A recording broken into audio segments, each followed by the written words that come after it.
What's up, everyone? All right, so here we are, Wednesday morning, finishing my third consecutive green day, up another $2,500. That feels good. And guess what? Today, I'm crossing $40,000 of profit on the month, which means I have now hit my monthly goal. With 4 days left in the month, that's just gonna add some icing to the cake. So, now I'm in a position where I've got my monthly goal, I've got a little bit of a cushion here, a solid month, and if we see a couple of opportunities here, Thursday, Friday, Monday, Tuesday, I can take a position, let it ride a little bit, knowing that I've already got my monthly goal. I can afford to take a little bit of risk, maybe not lock things up quite as quick, and look for that bigger move. Now, guess what? I'm also at, let's see, right now, $986,000 of profit in the account that I started on January 1st, 2017 with $583.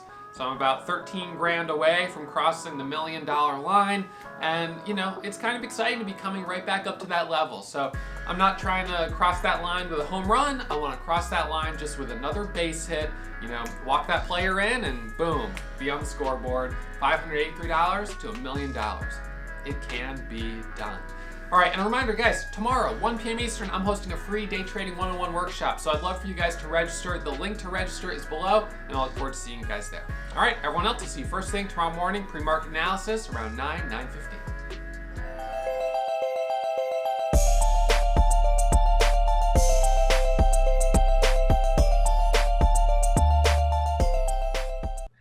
All right, everyone, so here we are, finishing up the morning, $2,454 of profit, which is great. And that's gonna put me up, as of today, over 40,000 on the month. So now I'm hitting my, my monthly goal, which is great. Bob, no, TradeZero doesn't have those halt levels. I wish they did, but they don't. It's only the Sterling software that has it. So yeah, and I'll write down the broker for small accounts, CMEG, and I see someone dropped the link there as well. So for those of you guys trading with accounts as small as $500, CMEG is the broker that our students are using. So anyways, you can see the P&L here, or I'll drag this over. I'll just put it, I'll just put it right here like that. So that's where I'll finish today. Third green day in a row. Bunny ears bringing me luck. So as promised, I'm wearing these until my first red day, and they're gonna, well, we'll see how long I'm wearing them. Third green day in a row, which is terrific. Definitely happy about that. We had a great start on Monday. Some good momentum yesterday, gave back a little bit of profit, and then today I'm finishing at high a day. So after my last trade, got myself up 2,400, and I'm saying, yep, that's it, done for the morning. So feeling really good about the momentum that we're seeing. I'd love to see a stock that makes a 100, 200% move. The big mover today would be MTP. And interestingly on this one, it's up 44% right now on 25 million shares of volume, but was actually really pretty difficult to trade. You can see it did give a 5-minute setup here that was okay. This did a false breakout before going, and the 1 minute was very choppy. I made about $700, $800 on it in the first few minutes, jumping in out of the gates at 305, selling at 310, getting back in at 310, selling on the move up to 320, and then I got back in right here on that false breakout and ended up giving back and losing $600. So that was basically the end of it for me, and I didn't get back in. As it squeezed up right in here, I just sort of missed that, and I'm fine with it. I could have been more aggressive, but at the same time, green is good, and I started to just feel like it was a little bit more difficult, so I just sort of decided I'm going to leave it alone. So one thing that I notice when I pull up these stocks and they give me 4 decimal points out, these ones I've found are often more difficult to trade, and I'm not sure why that is, but it is definitely a pattern I've noticed. BIMI up 10% right now, 9%. This one got an $850 winner on. You can see it's not doing that 4 decimal thing. RBZ, that one's not doing it. MTP, well, at that moment didn't do it, but it did several times earlier. This one also does it, and this one wasn't super easy. ARCI. What was kind of interesting this morning was on our gap scanner, we didn't have a ton that looked interesting. Our gap scanner was basically MTP, and that was it. It was obviously the leading gapper, up 28% pre-market with 2 million shares of volume and a 1.5 million share float, as you can see right here. The bell rings, it squeezes up, and that was really the main stock. RBZ was on the Momo scanner a little further down, on the gap scanner a little further down, gapping up about 8% with a 1.4 million share float as well. And this one gave a couple opportunities. You can see right here was a red to green move. I took that trade there, and then it came up here, and I got in for the break of 6 and sold on the move up to the high of 615. This break of VWAP was pretty powerful. I didn't take it down here because this attempt failed, and I just wasn't sure it was worth really trying to take a second stab at it. So but ended up getting back in once it showed me confirmation, which is okay. That's a decent way to do it. So that was RBZ, and then basically by 10 a.m. I was up 765 on RBZ, and I was up 200 or 184 on MTP. So I was up about $950, which was a decent day. And I said, well, listen, I'm going to sit tight here for a little bit, and we'll just see if something hits the high day momentum scanner, because you never know when something will pop up at 10:15, 10:20, and give us a great opportunity. CTRM pops up on the scanner. I looked at it. 800,000 share float is very low. It is a former runner, but I felt like it needed to be above $6 to kind of just look a little bit better, and it just couldn't do it. So that one I hesitated on. When it hit the scanner, it was like right here. So, I was like, I don't know. There's really no chart. I'm just going to sit tight on it. DSS hit the scans, but it's a cheaper stock. It did end up by the time it was on the scanners, it was up in the high 30s. It squeezed up to a high of 43, but that's not a lot of potential. So I left that one alone. And then here we have BIMI hit the scanner at 465. Now, when this one hit the scanner, it kind of was out of nowhere. All of a sudden, the stock is hitting the scanner. I look at it, and this is where it was right here. This is what the chart looked like. And I was like, whoa, this thing just came from $4 and is up at 480. It's up 20%, and it's moving quickly. So I went ahead and jumped right in. I got filled at 493, going into a circuit breaker halt. So it was halted at 93. It resumes way up here at 525, which is an immediate 30-cent winner, and it squeezes up to a high of 550, which there was then a 30,000 share seller right at 550. When I saw that 30,000 share seller, there were some buyers that started to buy out that seller. It went like 28, 27, 26, and then it dropped down, and I hit the bid selling at 38. I think it was 38, 28, and 17, and then it got halted going back down, which doesn't look good for momentum. You don't really like to see that happen. So now it's below the VWAP, which is disappointing. So this was a scalp right off the high day Momo scanner. It didn't have news, but it did give an opportunity there for, well, $855 from 95 up to the 530, 540 area.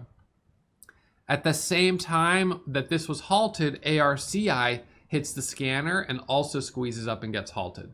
Now, this one I looked at, and I saw there was an 8K filing on the 23rd, and I saw, of course, on the daily chart that this had this history of being a former runner, and today was the first day it was making a new high. So this setup I liked, and I went ahead and jumped into this one. It was first on our scanner, actually right here, and then I waited and let it consolidate, and as it broke over the $0.50, I got in at 53. So I got in at 53, it hits a high of 74 and gets halted. It resumes and hits a high of 80 and then drops down as well, probably because BIMI also dropped. And so on that one, a small winner of $650, which was okay. I mean, that was kind of, the best I could do on it. And you can see a couple other stocks are hitting the scanners, and now we're kind of seeing this pattern of them popping up and immediately dropping. We saw it there. We saw it WH. Actually, this one's holding up a little bit better. But, you know, generally what I sort of do is I'll trade off the high day momentum scanner until it stops working. And when we start seeing stocks that are just, you know, popping up and dropping back down and end up going lower than where they originally started, then that's when I'm like, okay, short sellers are in control. You know, there's an imbalance, and at this moment, it's to the sell side. I need to step back. But at the same time, we've seen stocks hit the high day Momo scanner, you know, something like BIMI, squeeze up to 550, break 550, go to $6, get halted a second time in a row. It resumes, taps the 200 moving average of 665, 670, and then starts to roll over. And, you know, that right there gives you a full $1.50 per share of opportunity. So you never really know if today's going to be the day where momentum sticks and where traders are really jumping into things aggressively. PHUN right now is up 8%. So let's pull this one up. So I can see the halt level on Lightspeed. This is on Lightspeed and Sterling is at $9. The volume is light, but look, it just went from 785 to 875. That's a full $1 per share there in the last 2 minutes. So clearly this was a 5-minute breakout, and the volume is coming in mostly on this candle. On the daily chart, you look at it and you say, well, you know, this thing has, you know, been a little tough over the last few months, but is basing out here, starting to open up. And you never know. I mean, what's the resistance level on it? Definitely the 20 moving average there, the high of this candle at 1120, and now perhaps 934.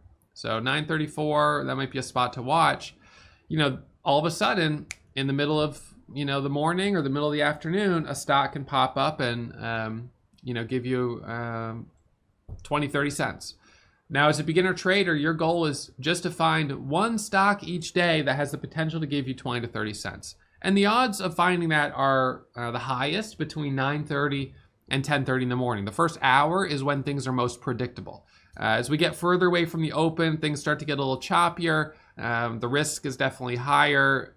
You know, so if you don't already have a profit cushion, it's not, in my opinion, a good time to start trading.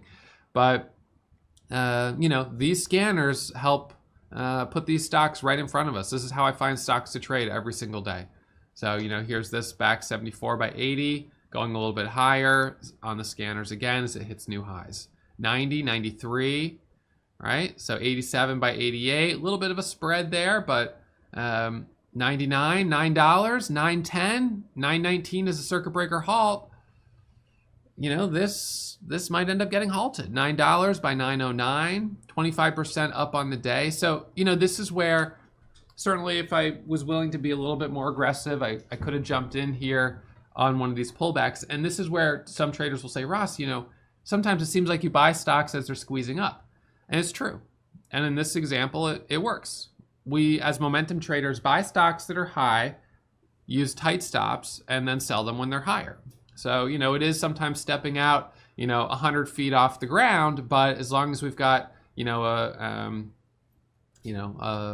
harness and a 10-cent stop, then we're really only risking $100 for the opportunity that maybe this does go up to 910, 920, 950 and gives us that $300, $400 winner. This is now an indicator of a reversal, the red candle at the high. The high of day is 910. So maybe a short-term reversal here. Watch the first candle to make a new high on a bull flag. But in any case, you know, good to see that we're still seeing a little bit of momentum, even though I'm calling it a day. This is going to be a day where I'm going to leave a little money on the table.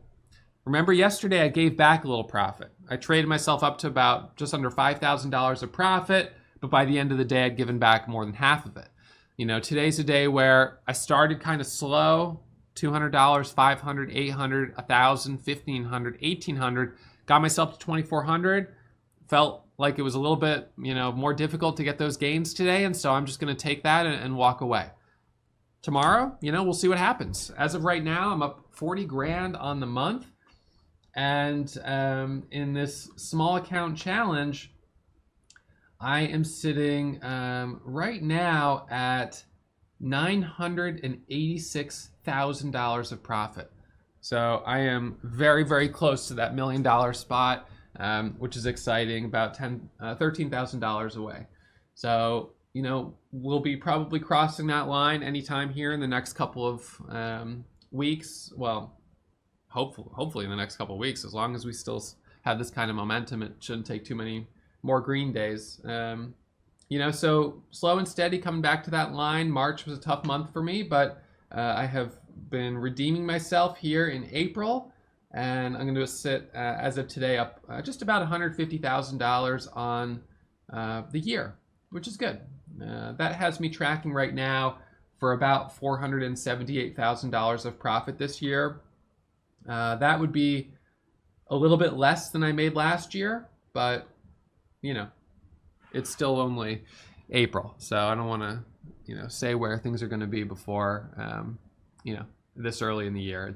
There's a lot of time to have a couple of huge green days, a couple more stocks like RBZ, VPTH, BSPM, RKDA, you know, LFIN, a couple of those, and things are going to really, really open up.